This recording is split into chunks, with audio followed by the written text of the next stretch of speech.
Section 1. You will hear a conversation between a welfare tutor of Student Union and two overseas students, Claudia and Bastito. They are talking about their life and study in Leeds University. First, you have a chance to read questions 1 to 10.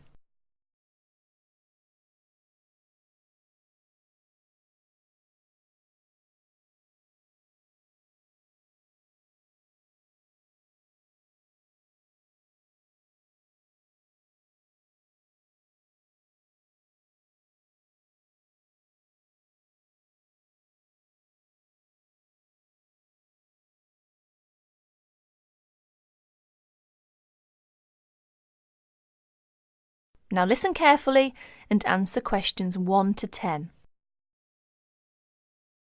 Excuse me, is this Welfare Office of Student Union? We've wandered outside for a long time. Yes, this is the Welfare Office. We're students from Architecture faculty. Our Professor Thompson asked us to come. Ah, yes. You must be Claudia and Bautisto. How are you? Your professor has mentioned your names through the telephone. Fine, thank you. As a welfare tutor, my job is interviewing overseas students and help. Therefore, your arrival doesn't mean you will tackle the problems alone. I have a lot of things to ask you. I want to know how you feel about life in Leeds University. Who will be first? Oh, Claudia, please. OK. This is the first semester, isn't it? Could you please tell us what is your first impression about the Leeds University? Well, when I first came to this university, I was struck by how quiet it is here in the evening. The shops close so early. In the States, you can always buy what you want in the evening, but here, shops close before 5:30. Yes, Leeds is supposed to be a quiet place. Where did you live when you first came here? I went to the student hostel. It has a big lounge, recreation room, and most important, I don't have to cook for myself. How is the food there? Do you like English food? It is too bland, but healthy. You can't complain too much when you study abroad. Yes, right. Oh dear. How were the local students?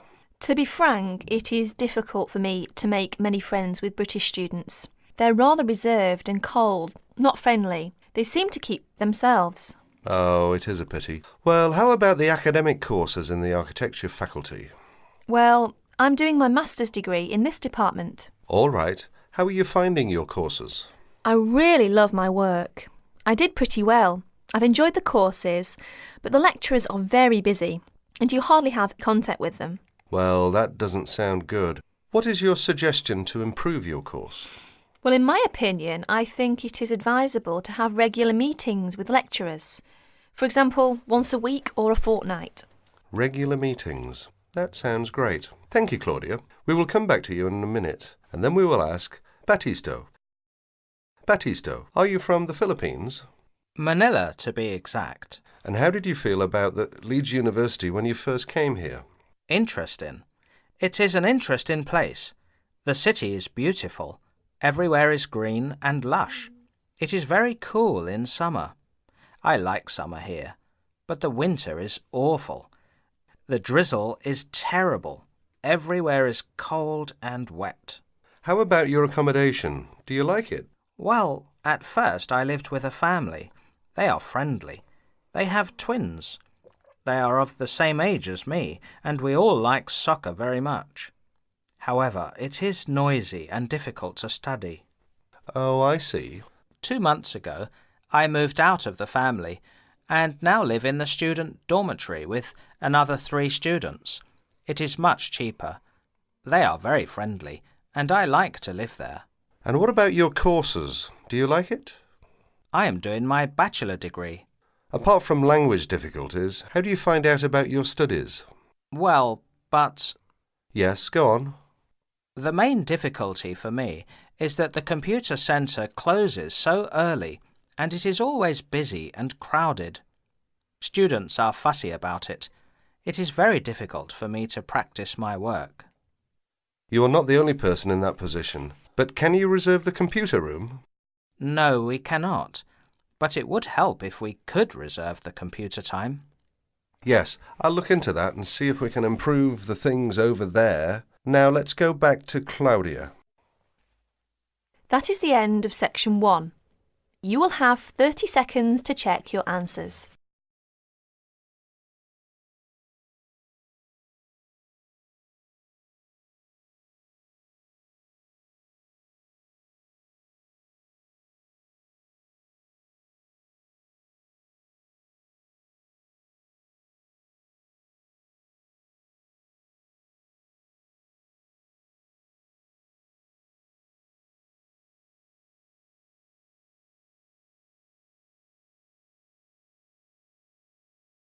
Section 2. Listen to the guided tour commentary and answer questions 11 to 20.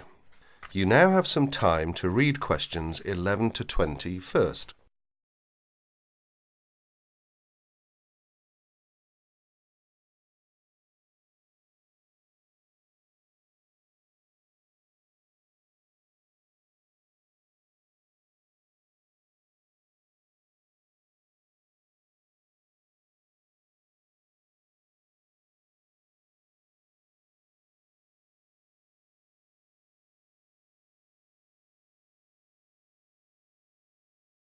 Welcome to the library tour.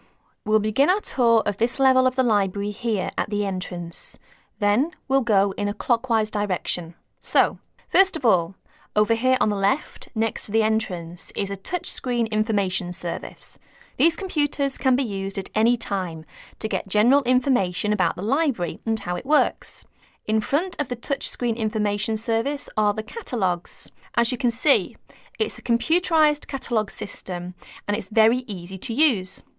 The catalogues are linked up to the other libraries at the university, so make sure you check which library a book is in when you are trying to locate a particular item. Next, along here on the left, we have the circulation desk for borrowing and returning books.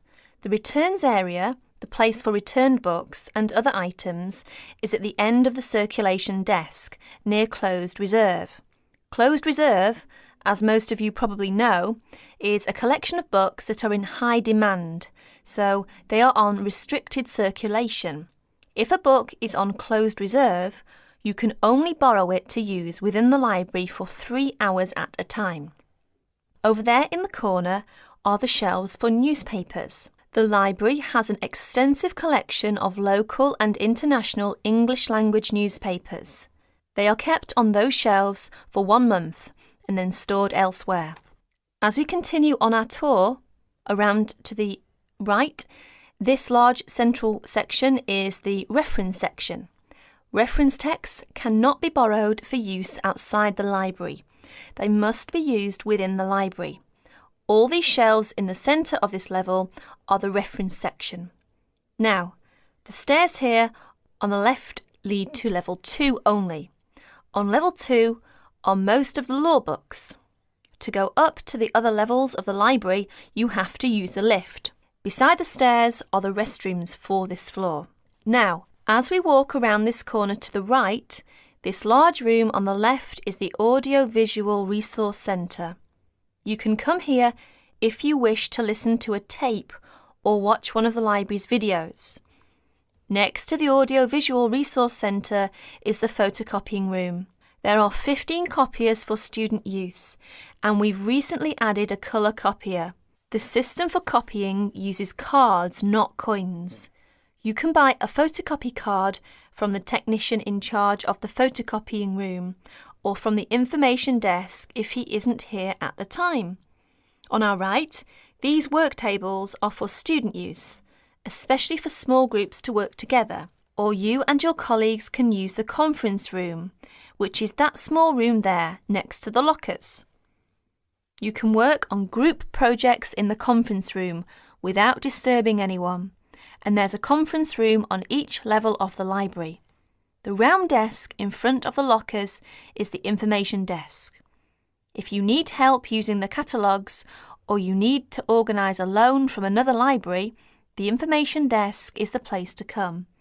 And finally, here, beside the exit doors, these 2 shelves contain current magazines and journals. Like the newspapers, they are kept here for a time and then stored elsewhere. OK, that's the end of the tour of this level of the library. I'll leave you to look around yourselves now, and if you need any further help, please ask at the information desk. That is the end of section 2. You will have half a minute to check your answers.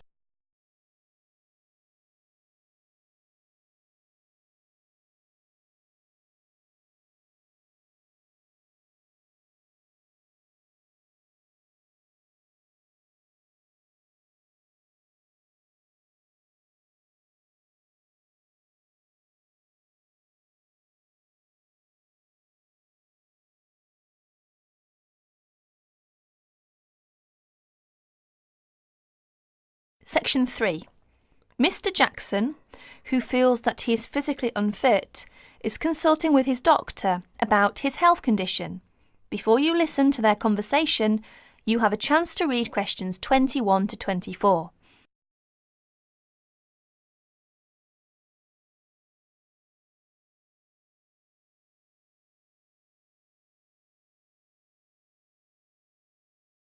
Now please listen to the recording and answer questions 21 to 24. Well, Mr. Jackson, the first and important thing I have to tell you is that there is really nothing seriously wrong with you. Physically, that is. My very thorough re-examination and the analyst's report show that basically you are very fit. Yes, very fit. So, why is it, Doctor, that I'm always so nervy, tense, ready to jump on anybody? My wife, children, colleagues. I think your condition has a lot to do with, shall we call it, way of life, habits? Way of life? Habits? Yes. Now tell me, Mr. Jackson, you smoke, don't you? Yes, I'm afraid I do, Doctor. And rather heavily, I imagine. Well, yes. I smoke, about 40, 50 a day, I suppose. You should do your best to stop, you know. Yes, I see. But, it won't be the first time. I've tried to give up smoking several times, but it's no good. You see, 50 a day is overdoing it, you must admit. You must cut down at least that. Ah, yes. I know that when you're feeling tense, you probably feel that a cigarette relaxes you. But in the long run, I do advise you to make a real effort to quit smoking. Of course, but, well, it's easy to say give it up or cut it down, but, you know. Well, in my opinion, you have no choice. Either you make a real effort or there's no real chance of your feeling better. You see, well, obviously I could prescribe some kind of tranquilizer, but would that help? I'd prefer, and I'm quite sure you'll agree, I'd prefer to see you really back to normal, not just seemingly so. And that's my reason for asking you several more questions about your other habits. Right. Now you have a chance to read questions 25 to 30.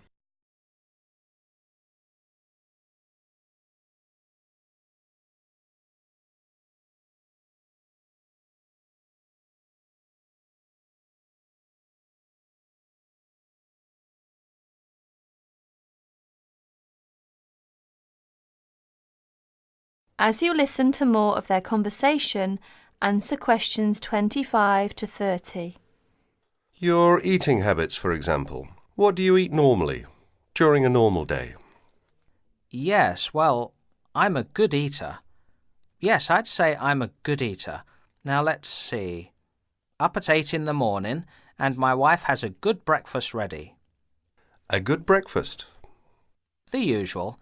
A cereal followed by bacon and eggs with fried bread and perhaps a tomato or two.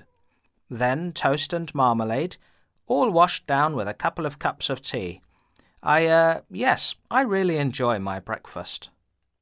Yes, I can see you do, but I'd advise you to eat rather less. We'll come to that later. Go on. Then lunch. No, first brunch. A cup of coffee and a bun at 11. Lunch has to be quick, because there's so much to do in the office about that time. so I have a pint and a sandwich in the pub. All very hurried. Try to be in less of a hurry. But I make up for it in the evening. I get home at about 7. Dinner's around about 8. Yes, my wife's an excellent cook. Excellent. It's usually some meat dish, and we like spaghetti as a first course. Spaghetti, a meat dish, cheese, sweet. But then, at the end of the day, shall we say, then I begin to feel on edge again. Most evenings after dinner we read or watch TV, but I get this terrible feeling of tension. Well, I'm sorry to have to say this because you obviously enjoy your food, but I really do recommend that you eat less, and secondly, that you eat more healthily. Instead of having that enormous breakfast, for example, try to be content with fruit juice and some cereal. I see, but 11 says right. Well, that's all right, but lunch should be more leisurely. Remember, your health is at stake, not your job. As for dinner, I'd advise you to eat a soup, perhaps, with a salad.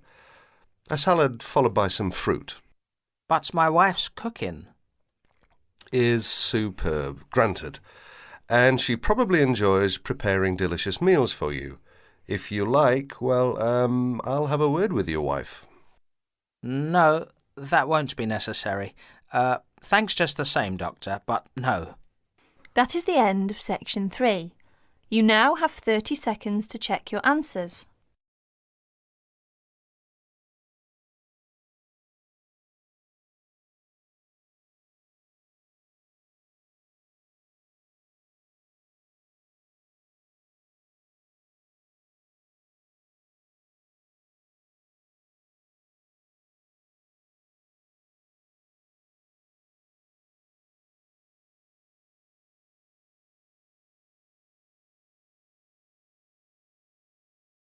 Section 4.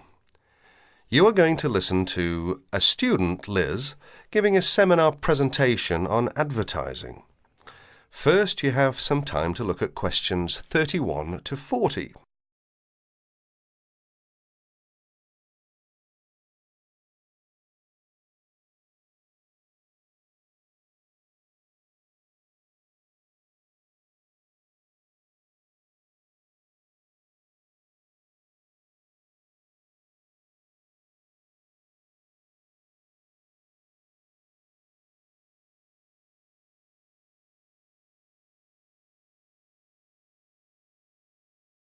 Listen to the talk and answer questions 31 to 40.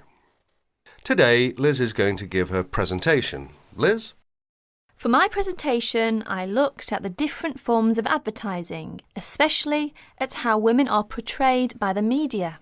So, Liz, tell us what different forms of advertising you looked at. As you can see from the outline on the screen, I looked at a wide variety of different medias, including billboards, television ads, newspapers and, of course, the internet. Oh yes, I almost forgot. I also looked at films.